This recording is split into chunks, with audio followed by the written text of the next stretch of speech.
이 시간 우리에게 주시는 하나님의 말씀은 창세기 12장 1절에서 3절 말씀입니다. 구약성경 15쪽에 있습니다.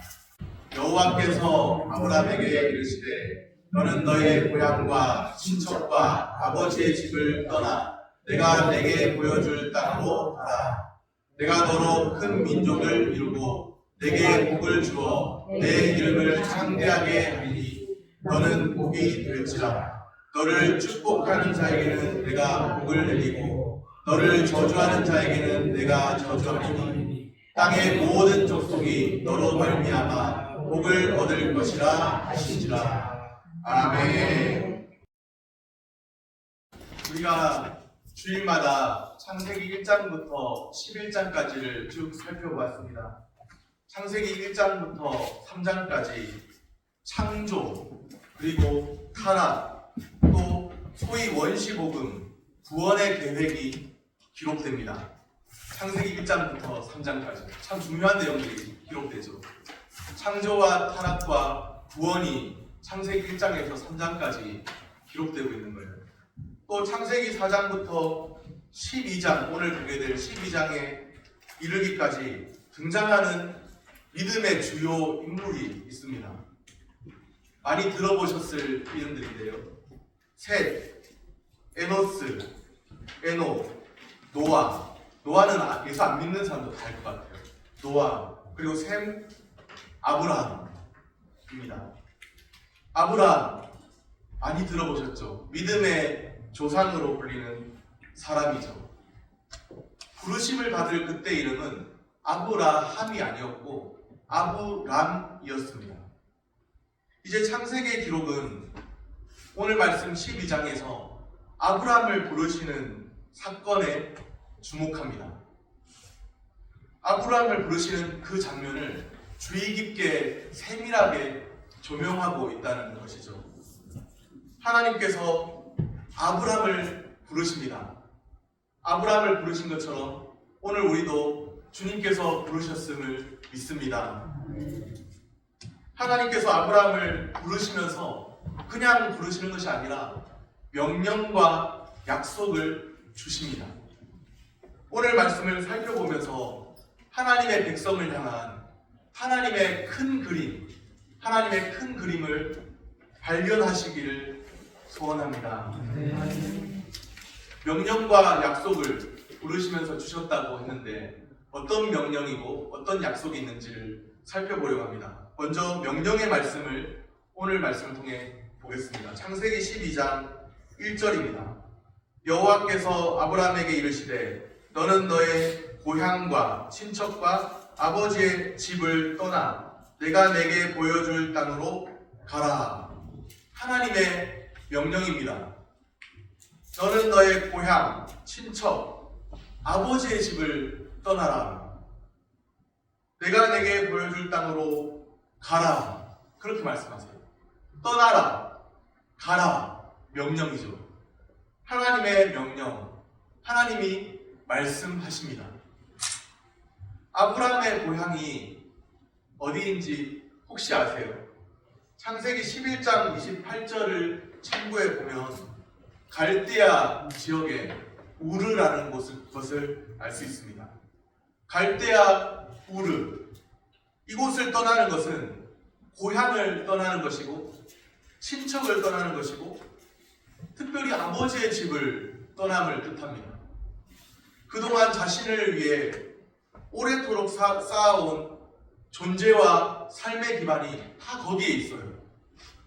자신이 쌓아온 존재와 삶의 기반을 떠나게 될 때, 또 다른 세계로 향하게 될 때 두려움이 있겠죠. 첫 발을 내딛는데 기대가 있을 수도 있지만 미지의 세계로 향할 때 두려움이 있습니다. 갈 바를 알지 못하고 가는 길이 될 수도 있습니다. 그래도 가야 합니다. 왜요? 하나님의 명령이니까. 왜 갈대아 우르를 떠나라 하실까요? 갈대아 우르, 자기 고향, 친척, 아버지의 집을 떠나지 않고 하나님을 섬겨도 되지 않을까요? 이전에 누려왔던 삶들을 그래도 계속 지속하면서 하나님을 섬길 수도 있지 않았을까요? 여호수아 24장 2절에 보면 여호수아가 이스라엘 백성들에게 하는 말씀이 있습니다. 여호수아 24장 2절 말씀입니다. 여호수아가 모든 백성에게 이르되 말하되 이스라엘의 하나님 여호와께서 이같이 말씀하시기를 옛적에 너희의 조상들 곧 아브라함의 아버지 나홀의 아버지 데라가 강 저쪽에 거주하여 다른 신들을 섬겼으나. 아브라함의 아버지 데라입니다. 제가 좋아하는 버거 중에 대리버거가 롯데리아 대리버거가 있는데 이름이 비슷해요. 데라. 그런데 아브라함의 아버지 이름은 굳이 기억할 필요는 없습니다. 아브라함의 아버지가 무엇을 섬겼는지 이것이 참 중요한 거죠. 아브라함의 아버지 데라가 무엇을 섬겼다고요? 다른 신들을, 다른 신들을 섬겼습니다. 당시 갈대아 지역의 우르라는 곳은 우상의 도시였다는 것이죠. 그곳이 우상의 도시라면 떠나야 합니다. 거기에 오랫동안 쌓아온 존재와 삶의 기반이 있는 것이 사실이에요. 안타까운 사실이죠. 그곳을 떠나야 한다니, 고향을 떠나야 한다니, 친척을 떠나야 한다니, 아버지의 집을 떠나야 한다니 안타깝죠. 그럴지라도 그곳에서 나와야 합니다. 주님의 명령이니까. 하나님 말씀에 의지하여 갑니다. 갈 바를 아직 알지 못하고 가는 그 길입니다. 참된 믿음의 여정이 될 줄로 믿습니다. 주님의 말씀에 의지하여 우리 삶을 의탁하여 살아가면 그 길은 참된 믿음의 여정이 되는 줄로 믿습니다.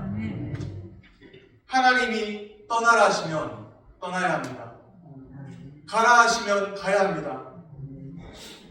제가 좋아하는 찬양 중에 주님 말씀하시면 내가 나아가리라, 주의 뜻이 아니면 내가 멈춰서리다, 그런 찬양이 있어요. 주님이 말씀하시면, 주의 뜻이 아니면 우리는 주님의 말씀과 주의 뜻에 민감하게 반응할 수 있어야 합니다. 사람이 떠나라고 해서 떠나고 사람이 가라 해서 가고 그런 것이 아니에요. 하나님의 사람은 사람에 의해서 좌우되는 것이 아닙니다. 그 걸음이 자기 생각, 그 생각에 좌우되는 것도 아니에요. 하나님의 사람은 인생의 걸음을 지도하시는 분이 하나님이심을 믿습니다. 사람이 마음으로 자기의 길을 계획할지라도 그 걸음을 인도하시는 분은 주님이십니다. 오늘 우리가 여기에 와 있다면, 주님을 예배하기 위해 와 있다면 그것도 하나님의 우리를 만져주시는 그 역사가 있었기 때문인 줄로 믿습니다. 비록 우리의 의지로 나왔지만, 사람이 인격체이니까 우리의 의지를 가지고 나왔지만 주께서 우리의 마음을 설득하셔서, 주께서 우리의 마음을 주장하셔서 이렇게 나아오게 된 줄로 믿습니다. 때로는 주님의 명령이 잘 이해되지 않을 수도 있어요. 어디로 가는 건가? 갈 바를 알지 못하고 가는 곳인데 주님의 명령을 따라 행하는 그 길입니다. 그런데도 갈 바를 알지 못하고 가는 길이 될 수도 있다는 거예요. 그래도 우리는 주님 명령을 따라 살아야 합니다. 그것이 바로 믿음이라는 거예요. 우리가 어디로 가야 할지 잘 알지 못해도 주님이 명령하시면 그 명령에 순종하는 삶, 그것이 바로 믿음인 것이죠. 하나님 말씀에 의지하여 그물을 내리는 삶, 하나님 말씀에 의지하여 내 삶을 의탁하는 삶, 그것이 바로 믿음입니다. 말씀에 의지하여 믿음의 여정을 지속해야 합니다. 하나님 말씀에 의지하여 믿음의 여정을 지속하는 은혜가 있게 되기를 소원합니다. 명령을 주시고 명령과 더불어 약속을 주셨다고 했죠. 세 가지 하나님의 약속이 있습니다. 한번 따라해 보겠습니다.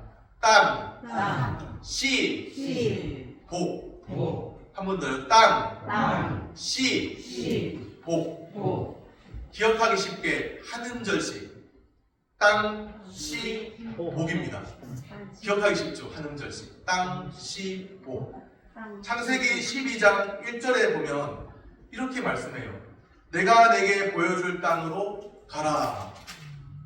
이 말씀은 명령임과 동시에 그 말씀에 그냥 가라 이렇게만 말씀하는 것으로 끝나는 게 아니라 그 땅을 주시겠다는 약속이 담겨 있습니다. 주님의 명령에 준행하여 나아가면 그 땅을 주시겠다는 약속이 담겨 있는 거예요. 주님이 명령하신 바를 주님이 이루어 가십니다. 첫 번째 약속은 땅에 대한 약속입니다. 두 번째 약속은요, 씨에 대한 약속이죠. 2절에 보면 내가 너로 큰 민족을 이루고 그렇게 말씀해요. 큰 민족, 곧 씨에 대한 말씀입니다. 씨에 대한 약속이죠. 세 번째 약속은 복에 대한 약속입니다. 복. 2절을 다시 한번 볼까요? 내게 복을 주어 내 이름을 창대하게 하리니 너는 복이 될지라. 주님이 그렇게 말씀하세요. 너는 복이 될지라. 옛 한글개혁 성경에는 이전 버전 한글개혁 성경, 우리가 지금 보고 있는 성경은 개역개정이고요. 옛날 번역되기, 개역개정으로 번역되기 전에 성경은 한글개혁 또는 개역 한글판 성경이라고 말합니다. 한글개혁 성경에는 이렇게 번역되어 있어요. 내게 복을 주어 내 이름을 창대케 하리니 너는 복의 근원이 될지라. 표현이 참 인상적입니다. 너는 복의 근원이 될지라. 우리 찬송가에 보면 복의 근원 강림하사, 이 복이 궁극적으로 예수 그리스도를 가리킨다는 것 아시겠죠? 복의 근원 강림하사. 그런데 우리에게 복이 될지라 그렇게 말씀하세요. 복의 근원 그렇게 표현되어 있고요. 이렇게 아브라함에게 세 가지 약속을 주십니다. 세 가지 약속이 뭐라고 했죠? 땅, 씨, 복입니다. 이제 잘 기억하시네요. 땅, 씨, 복. 세 가지 약속 모두가 다 사실은 하나의 궁극적인 약속입니다. 그것이 뭐냐면 정말 중요한 것인데 하나님 나라의 약속입니다. 무슨 약속이라고요? 하나님 나라의 약속입니다. 이게 중요한 거예요. 우리 예전에 교과서에서 초등학교, 중학교 교과서에 보면 나라의 3요소 들어보셨을 거예요. 나라의 3요소가 뭘까요? 나라를 이루기 위한 3요소가 있는데 그게 뭘까요? 국민, 영토, 주권입니다. 국민, 영토, 주권. 시에 대한 약속은 그러면 이 셋 중에 무엇이겠습니까? 국민에 대한 약속이죠. 그렇습니다. 큰 민족을 이루고 그랬잖아요. 국민에 대한 약속인 거예요. 땅에 대한 약속은요, 영토에 대한 약속이죠. 복에 대한 약속은 주권에 대한 말씀입니다. 왜냐하면 누가 복을 주실까요? 생사화복의 주관자 하나님이 복을 주십니다. 복은 누구의 주권에 달려 있어요? 하나님의 주권에 달려 있습니다. 우리는 하나님의 주권, 특별히 하나님의 절대 주권을 믿는 사람들입니다. 개혁신앙, 여기 앞에 표가 보이시는데 개혁신앙의 핵심이 무엇이냐면 하나님의 절대 주권입니다. 사람에게 어떤 그 무엇이 있는 것이 아니라 하나님에게 절대 주권이 있다는 것을 우리는 고백하는 사람들이에요. 정리하면요, 씨는 국민이요, 땅은 영토요, 복은 주권입니다. 이렇게 하나님 나라의 3요소가 나오는 거예요. 곧 국민, 영토, 주권이죠. 나라를 세우려면 제가 예전에 사극의 대조영 이런 걸 보니까 고구려가 무너졌어요. 고구려가 무너졌는데 그 어떤 그 장군 한 명이 유명한 장군이었는데 이름이 갑자기 가물가물한데 대조영 앞에 있던 장군이었거든요. 안시성의 성주 양만춘이었던 것 같아요. 나라가 망해도, 나라가 무너져도, 고구려 나라가 무너졌죠. 당나라에서 나라가 무너져도 백성이 남아있는 한 우리는 여전히 건재하다, 그런 이야기 나더라고요. 백성. 나라를 세우려면요, 끝까지 백성을 포기하면 안 됩니다. 나라를 세우려면 백성이 필요한 거예요. 또 그 백성이 살아가기 위해서는요, 영토가 필요하죠. 백성이 거주할, 정착할 영토가 필요한 거죠. 백성이 있고요, 영토가 있습니다. 그리고 주권이 분명하게 선언됐어요. 그러면 나라를 선포할 수 있습니다. 백성이 있고 영토가 있고 주권이 있으면 나라를 선포할 수 있는 거예요. 혹시 나라에 대한 첫 언급이 성경에 어디에 나오는지, 성경 어디에 나오는지 기억하세요? 이미 한번 우리가 살펴봤었는데 창세기 10장 10절, 기억하기 쉽게 1010, 창세기 10장 10절입니다. 그의 나라는 시날 땅의 바벨과 하면서 나라에 대한 첫 언급이 나옵니다. 그의 나라, 누구의 나라냐면 니무롯의 나라를 가리키는 거죠. 세상 나라에 대한 말씀인 거예요. 아브라함의 출현 이전부터 하나님께서 아브라함을 부르셨잖아요. 아브라함의 출현 이전부터 세상 나라는 이미 시작되었습니다. 세상 나라가 이미 진행되고 있죠. 그러니까 세상의 왕들이 이미 통치하고 있죠. 그런데 그 세상 왕들이 통치하고 있는 그 배경 속에서 아브라함을 따로 건져내시면서 아브라함을 부르시는 거예요. 참 의미 있다고 여겨지지 않으십니까? 세상의 왕들이 통치하고 있는 그 시점에서 하나님께서 왜 아브라함을 부르실까요? 새 판을 짜려고 하시는 거예요. 세상의 왕들이 통치하고 있다고 하는데 세상의 왕들이 진정 이 세계를 경영하고 통치하는 것이 아니라 하나님이 왕이심을, 왕 대신 주님이심을 보이려 하십니다. 이제 하나님의 선택은 아브라함입니다. 이제 하나님의 선택은 우리예요. 우리 예수 믿는 사람 한 사람 한 사람. 우리를 부르신 것이죠. 아브라함을 선택하시고 약속을 주셨어요. 이미 창조 때부터도 어쩌면 하나님의 백성이라고 할 수 있겠지만 선택의 관점에서, 하나님이 부르신 선택의 관점에서, 약속의 관점에서 하나님 나라의 백성을 만드시려고 하시는 것이죠. 하나님 나라를 본격적으로 시작하려 하십니다. 아브라함을 부르시면서 하나님의 통치가 펼쳐지려고 합니다. 아브라함을 부르심은 그 시작이에요. 하나님께서 우리를 부르셨습니까? 주님의 통치가 우리 가운데 시작되고 있다는 그 말씀인 거예요. 주님의 부르심은 시작일 뿐입니다. 위대한 구원 역사의 서막입니다. 그 서막이 지금 열리려 하고 있죠. 이제 곧 약속의 땅을 향한 믿음의 여정을 출발하게 될 것입니다. 시작하게 됩니다. 아브라함을 부르실 때 하나님이 그리고 있는 큰 그림이 있습니다. 우리가 성경을 보더라도 하나님이 그리고 있는 큰 그림이 무엇인지를 알고 성경을 보고, 우리의 신앙생활을 할 때도 하나님이 그리고 있는 큰 그림이 무엇인지 알고 신앙생활을 한다면 하나님 아버지의 마음을 더 잘 알 수 있지 않을까요? 하나님이 그리고 있는 큰 그림, 아브라함을 부르시면서 하나님이 그리고 있는 큰 그림이 있습니다. 없다고 생각하세요? 하나님 나라를 본격적으로 이제 시작하려고 하시는데, 그러면서 많은 세상의 왕들이 통치하는 그 가운데서 주님이 아브라함을 부르셨는데 분명히 있죠. 하나님이 그리고 계시는 큰 그림이 있어요. 창세기 12장 3절입니다. 12장 3절 말씀 우리 같이 한번 읽겠습니다. 너를 축복하는 자에게는 내가 복을 내리고 너를 저주하는 자에게는 내가 저주하리니 땅의 모든 족속이 너로 말미암아 복을 얻을 것이라 하신지라. 아멘. 이후에 전개될 설교의 내용은 무엇일까요? 너로 말미암아 땅의 모든 족속이 너로 말미암아 복을 얻을 것이라. 아브라함 한 사람을 부르셨죠. 그런데 아브라함 한 사람을 부르시고 끝내려고 하는 것이 아니에요. 하나님의 큰 그림은 땅의 모든 족속이 너로 말미암아 복을 얻을 것이라. 그렇게 말씀하십니다.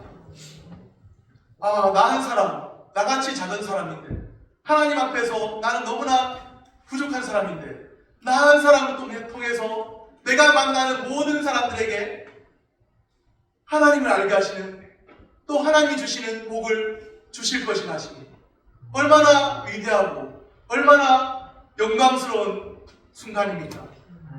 아브라함을 축복의 통로로 사용하십니다. 하나님의 큰 그림은 나 한 사람으로 끝나는 데 있지 않아요. 땅의 모든 족속을 향하여 있습니다.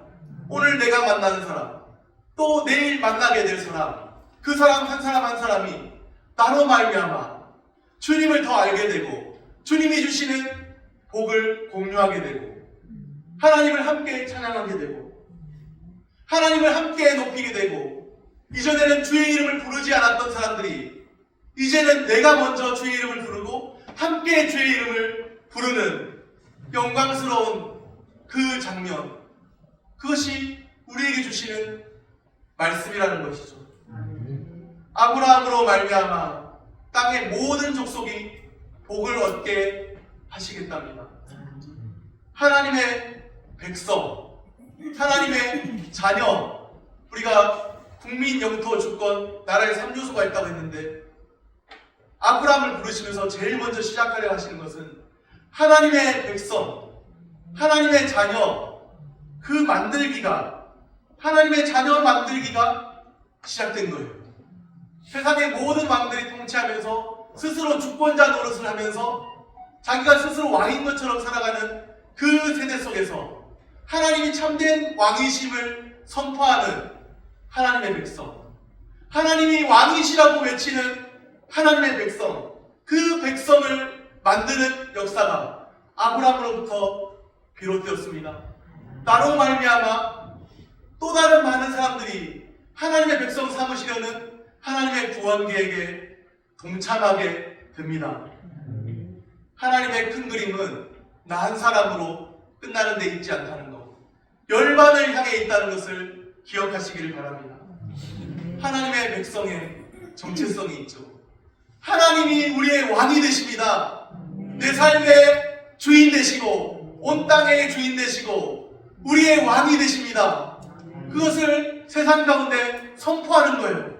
세상의 많은 사람들은 내가 왕이다 하면서 왕노릇하며 살아가잖아요. 스스로 왕노릇하며 살아가잖아요. 그 가운데서 하나님이 왕 되십니다. 진정한 왕은 하나님이십니다. 그것을 선포하며 사는 거예요.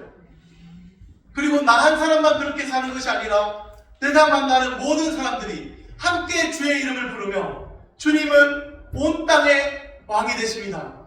하나님이 참된 왕이 되십니다.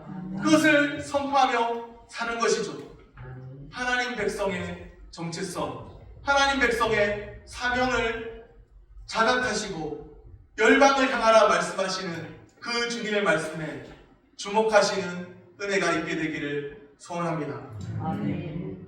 오늘 우리도 축복의 통로로 부르셨습니다. 주님이 우리를 부르셨습니다. 하나님의 큰 그림을 바라보아야 합니다. 우리가 일상의 크고 작은 일들을 만나고 그 크고 작은 일들에 직면하게 될 때가 있죠. 때로는 근심되고 염려되고 때로는 우리 마음이 답답하고, 그러나 우리가 기죽지 말고 살아야 합니다. 왜냐하면 우리는 하나님의 큰 그림을 아는 사람들이기 때문입니다. 기억하시길 바랍니다. 우리는 하나님의 큰 그림을 보는 사람들입니다. 온 땅에 하나님의 왕되심을 선포하며 살아가야 할 사람들입니다. 그림을 전시한 전시장에 아무나 들어가서 보는 것이 아닙니다. 또 본다고 해도요, 그림을 보는 안목이 없다면 어떻게 될까요? 아무런 소용이 없죠. 이해를 못하는데요. 저는 피카소의 추상화를 본 적이 있습니다, 옛날에. 그런데 봐도 잘 모르겠더라고요. 봐도 무슨 내용인지 하나도 모르겠고, 저 정도는 나도 그릴 수 있겠는데 저게 과연 그림인가 생각될 정도로, 뭐 추상화라고는 하는데 참 무슨 그림인지 이해조차 할 수 없는, 나도 저 정도는 그리겠다, 그런 생각이 들더라고요. 그런데 피카소의 그림을 보고도 칭찬하고 멋있다고 하는 사람들 있잖아요. 그림을 보는 안목이 있는 사람들입니다. 피카소의 그림조차도 그림을 보는 안목이 필요합니다. 하나님의 큰 그림을 보는데 그냥 성경 읽는다고 보여지나요? 그냥 하나님의 큰 그림 보면 딱 그냥 보면 알아요. 피카소의 그림도 우리가 쉽게 이해 못하는데 하나님의 큰 그림 딱 보면 그냥 알아요. 첫 보면 그냥 온 우주 속에서 계시가 갑자기 탁 주어지더니 나는 하나님의 큰 그림을 다 이해했다. 이렇게 되나요? 직통 계시로 되나요? 안 되는 겁니다. 그렇게 되는 게 아니에요. 하나님의 큰 그림을 보는 것도요, 아무나 하는 것이 아니에요. 하나님의 큰 그림을 보는데도 안목이 필요합니다. 하나님의 큰 그림은, 잘 들으세요, 하나님 나라의 관점에서 볼 때 비로소 이해됩니다. 하나님의 큰 그림은 어떻게 볼 때 이해된다고요? 하나님 나라의 관점에서 볼 때 비로소 이해됩니다. 하나님 나라의 관점에서. 오늘 우리는 하나님의 큰 그림을 보는 사람들입니다. 하나님의 큰 그림을 깊이 묵상하며 주님을 찬양하며 살아가게 되시기를 소원합니다. 말씀을 정리합니다. 말씀에 의지하여 믿음의 여정을 떠나야 합니다. 때로는 싫어도, 때로는 귀찮게 여겨져도 왜 피곤하게 그래? 그래도 주님이 명령하시면, 주님이 말씀하시면 그 명령 따라 믿음의 여정을 지속해야 합니다. 오늘 우리도 축복의 통로로 부르셨습니다. 하나님의 큰 그림을 묵상하면서 믿음의 여정을 지속하며 살아가는 은혜가 우리에게 있게 되기를 소원합니다. 기도하겠습니다.